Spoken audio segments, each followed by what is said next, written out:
so proud of our guys and the way we battled. But we lost to a quality opponent today, and just even though we gave it a lot, it just wasn't quite enough. I feel like it was a couple things here and there. Yeah, I mean, offensively, I feel like we executed good. Like, one play that just comes to mind is when everything broke down and I missed Cody, who looked like he was going to score. And just the thing, in the normal play, outside of scramble drill, he settles that window.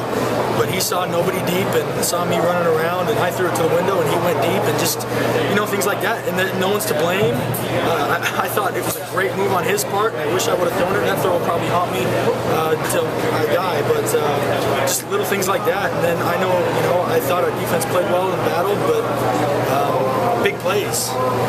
Whether they were one-on-one fades on the outside that we couldn't get out of their hands, or little runs where they bounce off tackles. So yeah, that's about. I don't know if it's any one thing, just kind of an accumulation of small mistakes. You burned a couple of timeouts that you could have used later. What was one of those?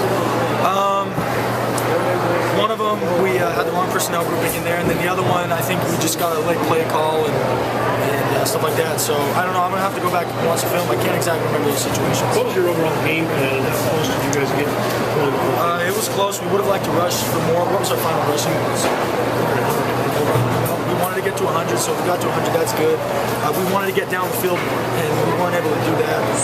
Some penalties help us march down the field on their part, but we got to find a way to take the top off, because defenses are kind of socking in against us right now.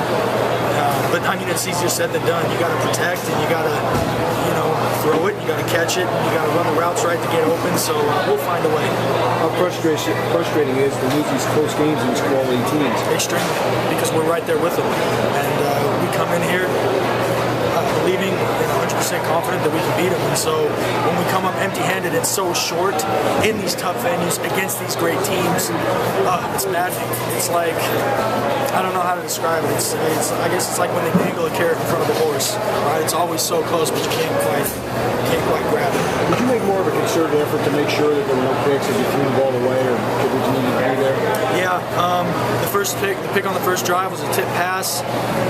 I probably should have accounted for it. During practice, we kind of practiced it more of a slower route coming out. He saw it wide open, took off to the middle of the field, so I threw it behind him, and a tip pick, and then I tried to make a more concerted effort, throw the ball away, tuck it when needed to, and then even at the end of the day, take a sack and let's try and change field position with our punt team.